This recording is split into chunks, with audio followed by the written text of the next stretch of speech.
آج میں حضرت لوط علیہ السلام کے متعلق بتانا چاہتی ہوں۔ حضرت ابراہیم علیہ السلام کے آپ بھتیجے تھے۔ آپ کے والد کا نام ہاران اور آزار تھا۔ انہوں نے اپنے ابراہیم علیہ السلام کے ساتھ جب وطن سے نکلے تو لوط علیہ السلام بھی ان کے ساتھ تھے اور انہیں شام ملک میں بھیجا گیا، اور حضرت لوط علیہ السلام نے وہاں پر جا کے لوگوں کو اللہ کے احکام کے متعلق بتائے۔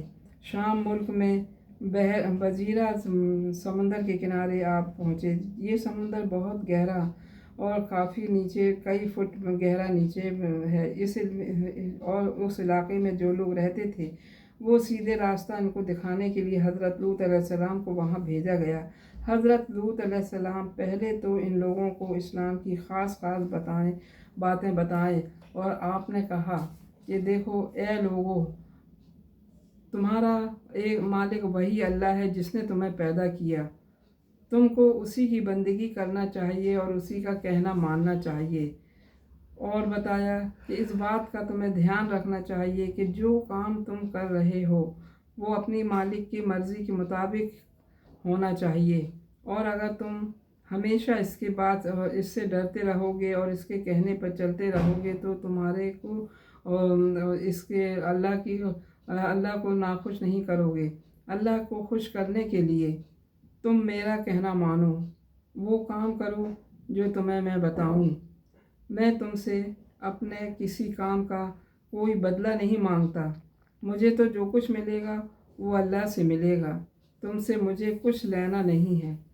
ان باتوں کو بتانے کے بعد حضرت لوط علیہ السلام نے انہیں اس گندے کام سے روکا جو وہ کیا کرتے تھے۔ وہ گندے کام یہ تھا کہ لوگ لڑکوں کے ساتھ برا کام کرتے تھے۔ ان لوگوں نے پہلے دنیا میں کوئی کام ایسا نہیں، اس کے پہلے کسی قوم نے ایسا کام نہیں کیا تھا۔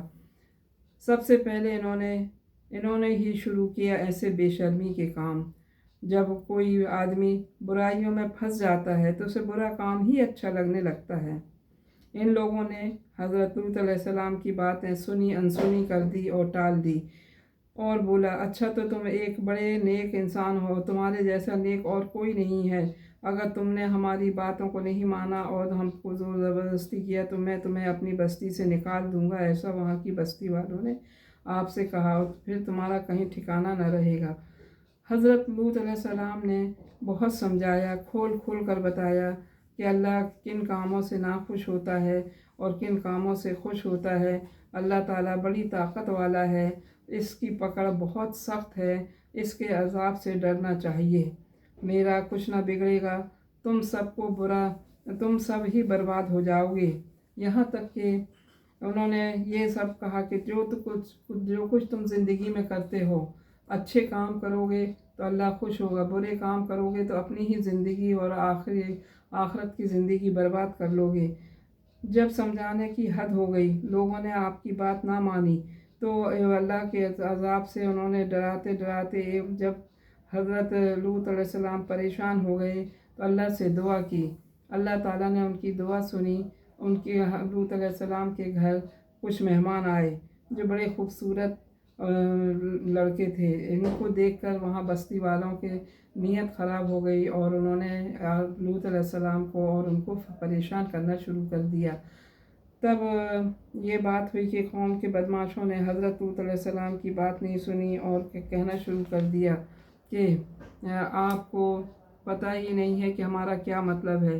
ہمیں تو جب لوط علیہ السلام نے بتایا کہ لڑکوں کے ساتھ غلط کام کرنا نہیں، تمہارے لیے عورتیں پیدا کی گئی ہیں، تو انہوں نے کہا کہ ہمیں عورتوں سے کیا کام، ہمیں وہ باتیں نہ بتاؤ جو ہم نہیں جانتے ہیں۔ لوط علیہ السلام کو جب بہت زیادہ پریشانی ہوئی تو انہوں نے ان مہمانوں کو لے کر حضرت لوط علیہ السلام نے جب پریشانی ظاہر کی تو اللہ کا حکم آیا کہ تم پریشان نہ ہو، یہ فرشتے ہیں اور عذاب لے کر آئے ہیں، تم صبح تک کا انتظار کرو۔ اللہ تعالیٰ کے حکم کے مطابق فرشتوں نے کام کرتے رہے، اور دنیا کا سارا انتظام اللہ کے ہی ہاتھ رہتا ہے۔ آہستہ آہستہ دنیا والوں کو پتہ چل جاتا ہے کہ اپنی نعمتوں کا ناشکرہ کرنے سے کیا ہوتا ہے، اور عذاب بھی آ جاتا ہے۔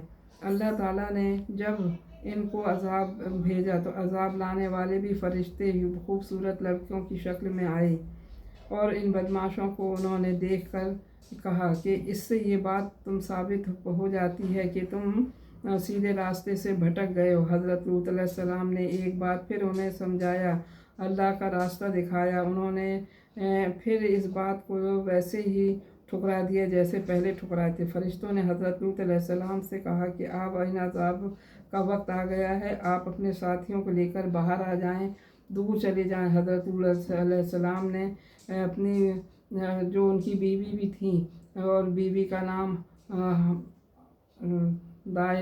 دائملہ تھا، جب وہ بھی ان کے ساتھ نہ گئیں، وہ کافر تھیں، انہوں نے اسلام کو قبول نہیں کیا تھا، اور وہ اپنے کاموں میں ہی لگی رہتی تھیں، انہیں بھی عذاب نے آ پکڑا، یہاں تک کہ وہ کام میں لگی رہتی تھیں۔ تو بیوی جو ان کی عورتوں، کوئی عورت ایسی نہ ہوگی جیسا آپ کی بیوی تھی، جو عورتیں وہی عورتیں اللہ کو پیاری ہوتی ہیں جو اللہ کے بتائے ہوئے احکام پر چلتی ہیں۔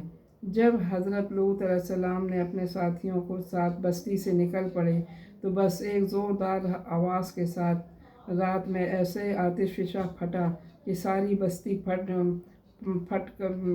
کے رہ گئی، اور بستی میں خوب پتھر برسے۔ اللہ کا حکم ماننے والوں کو